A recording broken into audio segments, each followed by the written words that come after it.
What's going on, y'all? It's your boy Deej from D Sports. I hope you guys are having a great day today. Just wanted to give you a quick rundown of everything.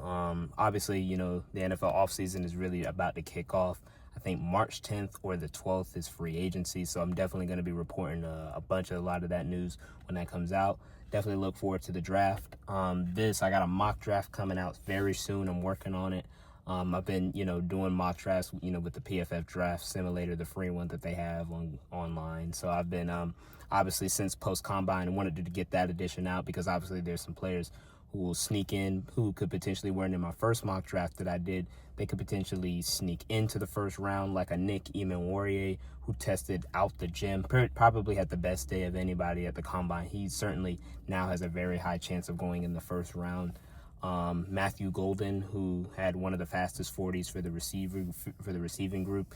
He was in my last mock draft to the Steelers. I have him going higher in this draft. So I've been working on this draft potentially. I do not do trades because I would love to do trade. I can do trades, but it obviously with me doing it in the PFF mock draft simulator, I'm not really able to kind of do it that way, if that makes sense. I could potentially obviously put down a list of all the teams and potentially make trades and move up, but I'm just going to let the trades happen themselves on the draft. So I just wanted to give y'all a quick rundown of that. The mock draft is coming soon. I also plan on doing a big board for the Jaguars, and top prospects that I have on my board that I would love the Jaguars to look into drafting with the 5th overall pick, or if we potentially trade down a bit and also still take a player who could be available there. But I think the Jaguars, looking at it, they'll stay at 5 and take whoever's best available on the board. I think this will be that pick there. But no further discussions about that. Let's get started. I got my notes here, so let's get started on some big news here. So we got Tee Higgins. So let's talk about the franchise tag. So 2 players notably have received the franchise tag. Tee Higgins of the Cincinnati Bengals, he's going to get the tag. It's $26.2 million.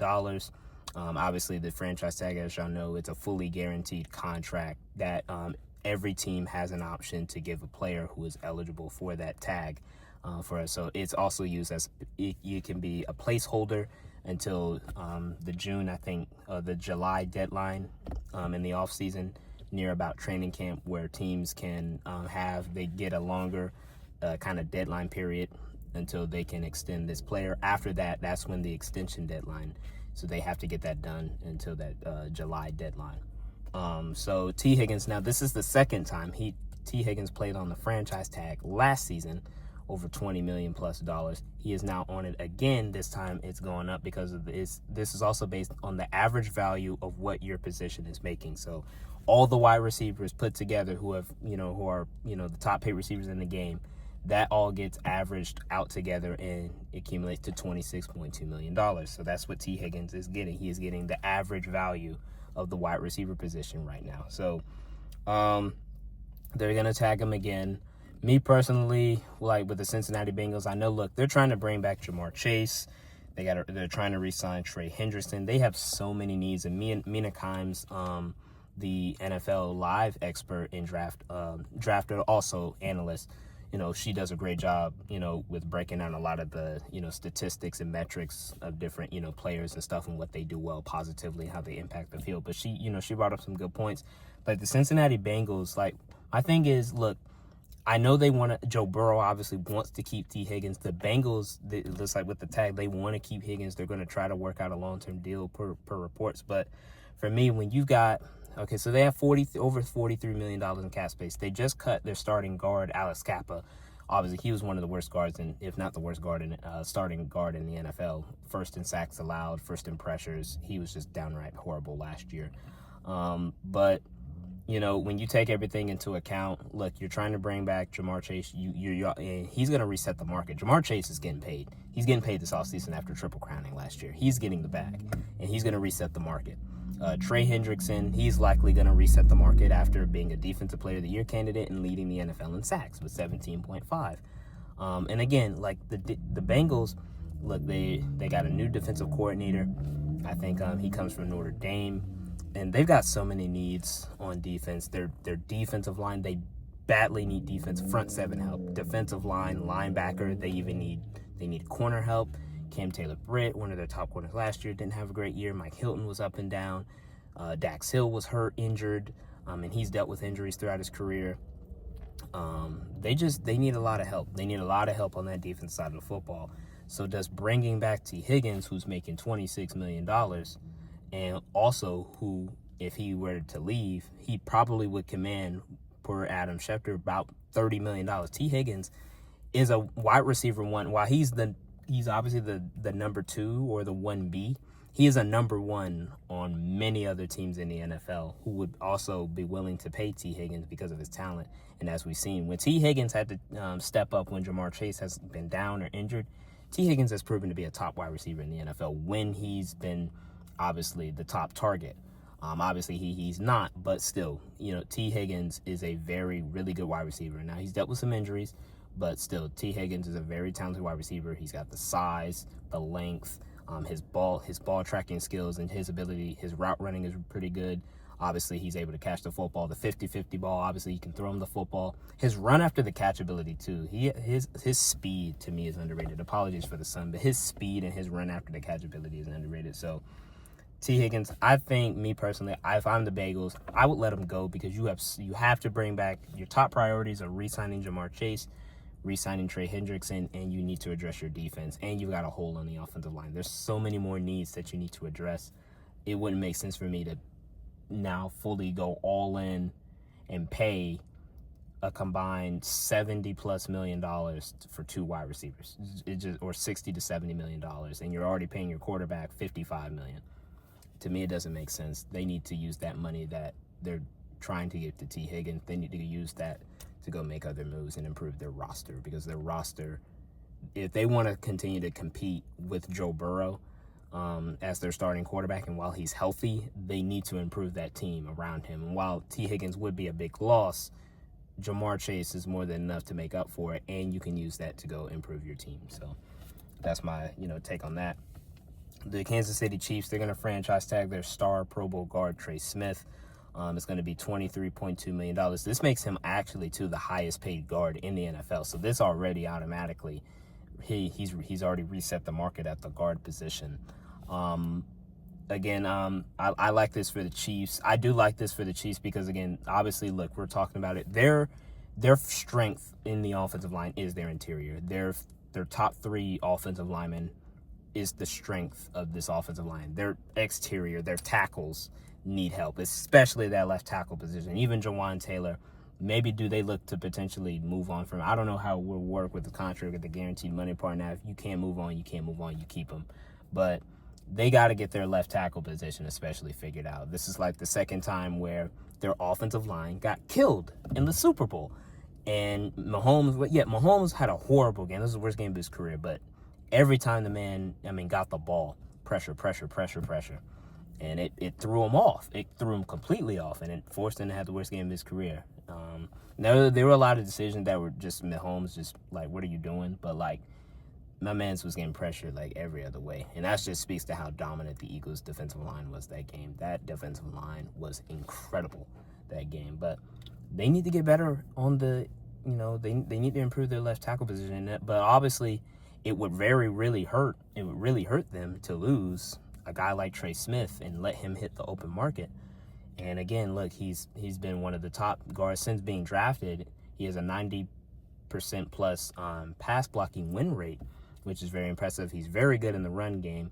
He gets penalized here and there, but again, look, it doesn't overshadow how great he is. He is a really, really good football player and a really good guard, and he has developed from being a 6th round pick into being one of the top guards in the NFL. He is very good. And again, this makes sense for the Chiefs to they're going to work on getting a long-term deal done, as per Adam Schefter and Ian Rappaport. They're going to try to get a deal done with him. They want to keep him in Kansas City. They don't want to let him go. They do have obviously, Nick Bolton, I know, is a free agent. Marquise Hollywood-Brown, he'll be a free agent after playing that 1-year deal. They also have Wharton. I can't remember his first name, but Wharton, who played a key role in their defense as a defensive tackle. He'll be a free agent. So they've got the Chiefs, they don't have a lot of money to work with. But it'll be interesting how they handle the Trey Smith situation. But looking like them franchise tagging him, they're going to try to keep him and get him. And obviously, if you do sign these players to a contract extension, it does bring the cap number down a bit. So that's also to take that into mind.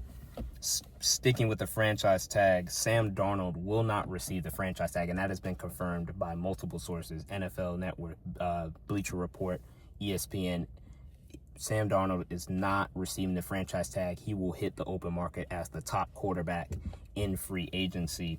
The Vikings and Sam Darnold have mutual interest on reuniting and obviously coming to terms on a new contract. So there is that there. Also, there's obviously suitors like the Tennessee Titans, the Las Vegas Raiders. There's other teams out there that I can't really think of right now, but those two teams who need quarterbacks, the New York teams like the Jets, the Giants, but I don't think they entertain Sam Darnold. I don't think Sam Darnold would want to go back to MetLife in New Jersey, so I think he would prefer to stay away from New York after, obviously, the first part of his career did not go well there. But here's my take on this when it comes to Sam Darnold and the franchise tag. Me personally, if I'm the Minnesota Vikings, I don't even know why they're entertaining re-signing Sam Darnold. I get why, because he did have a great season, but, I mean, while he did have a great regular season, when it mattered the most, Sam Darnold folded. Let's just be real. He folded. He folded when the pressure got to him, man. Those last two games, and they showed the numbers, they were not great. His quarterback rating, his passing yards per game, the touchdowns to interception ratio was not great at all, especially the Rams game. I don't put the last game of the season when they lost to the Lions, because Detroit, they pressured him like every drop back. That defensive line came to play that day. And Aaron Glenn, they were sending the pressure after Sam Darnold, and it really threw him off his game. He missed some throws, yes, but also I just think that was just a testament more to the defensive line just affecting him in that way. Whereas in the Rams game, he was not good at all. Just missing throws, taking unnecessary sacks, holding the ball way too long, threw a bad pick. It was just a bad game for Sam Darnold overall that game. He still is going to get, because of the season he is going to command, in my opinion, the average value, about $40 to $45 million, whether that be with the Vikings or whether he goes somewhere else. I do think he's going to command a pretty good contract. He's still young. Sam Darnold is only 28 years old.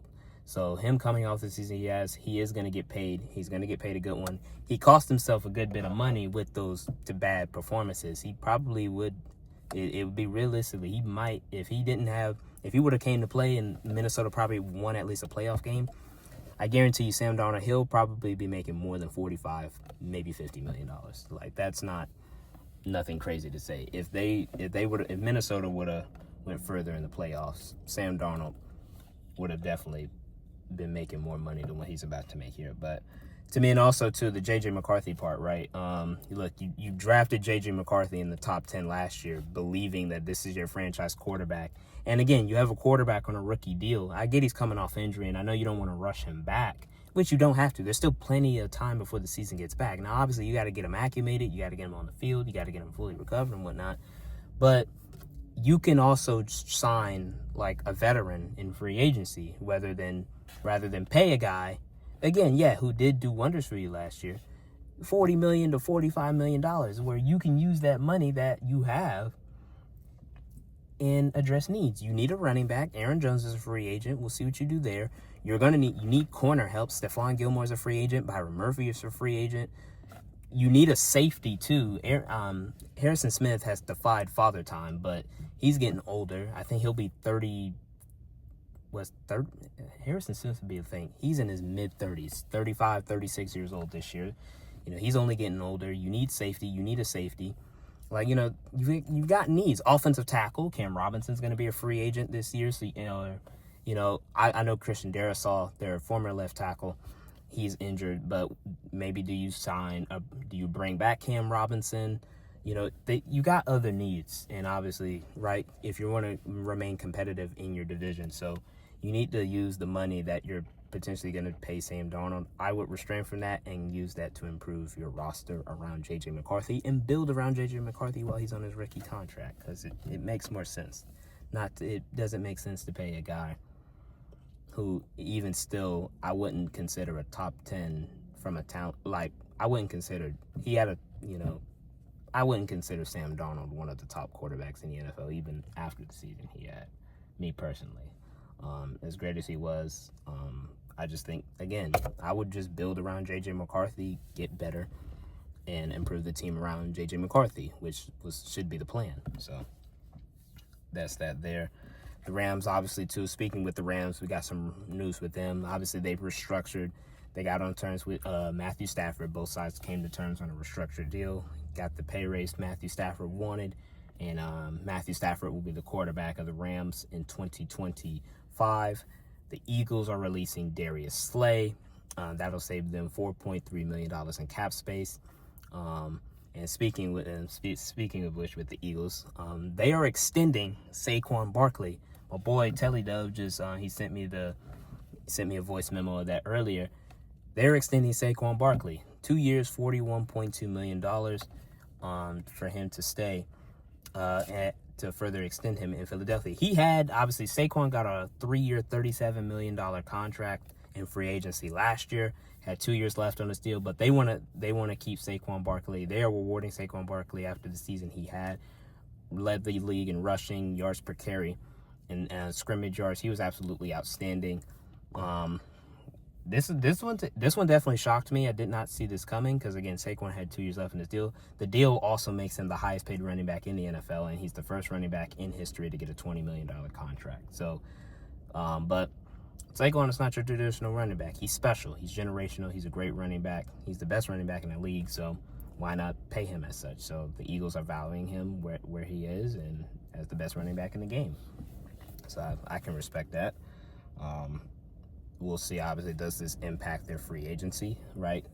Will this move impact, their free agency? Right? They've got Zach Bond, who they need to re-sign, Mekhi Becton, Josh Sweat, Milton Williams. I think they will bring back Zach Bond. I think they will look into bringing back Mekhi Becton to keep that offensive line together.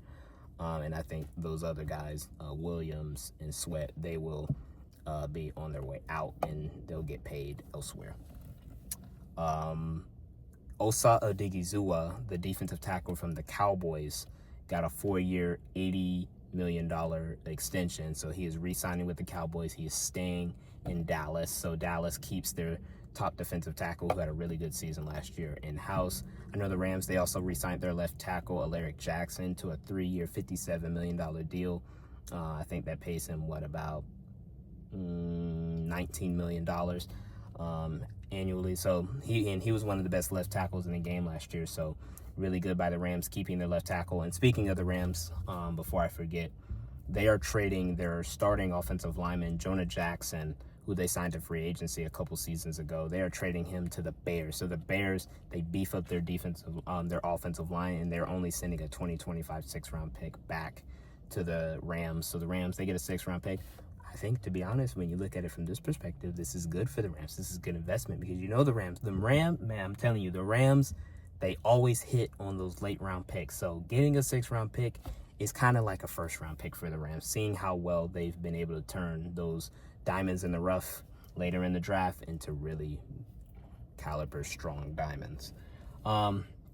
Free agency is approaching soon. Quick note, too, for basketball. Kyrie Irving, unfortunately, he is out for the season. He is out for the season after tearing his ACL, so bad news there for the Dallas Mavericks. They are also now with this too, and I think with all the injuries they're dealing with, I think the season at this point, the season's over for them. They're done. They're not going anywhere, especially after this Kyrie injury and what has transpired over the last month. They are also expected to shut down Anthony Davis for the remainder of the season, and they're going to look forward to getting these guys healthy. So I think they're going to shut the Mavericks. They know their season with all the injuries. Their whole starting five, other than Klay Thompson, is hurt. PJ Washington's got an ankle sprain. Hardy's got an ankle sprain. Gafford's out with the knee sprain. Kyrie's now out with a torn ACL. He'll be out heading into next season. And then Derek Lively is dealing with a fracture in his foot. So they've got so many injuries. So they're gonna shut AD down and look forward to next season. So just what a turn of events it's been for the Dallas Mavericks. Me and my boy Telly, man, we talked about it. Their season's not only over, but he brought up a good point. once they traded Luka, Luka Magic that was in the building is gone. And since then, everybody dropping like flies pretty much. Injury after injury after injury after injury. You know what I'm saying? So, and even still, even Luka was hurt. He got hurt and missed all that time. And his last game was on Christmas of 2024. That was the last game we saw Luka in the Dallas Maverick uniform. But he's playing quite well for the Lakers, and I think the Lakers are reaping the fruits of his labor. So that's a good way to put it, I guess. But more news coming soon. Like I said, mock draft coming soon. Appreciate y'all if y'all were able to stay with me through. I know this video is a bit long, but I appreciate y'all for sticking with me throughout this video. I hope y'all have a great day. Y'all stay safe. Be blessed. Peace out. D Sports out.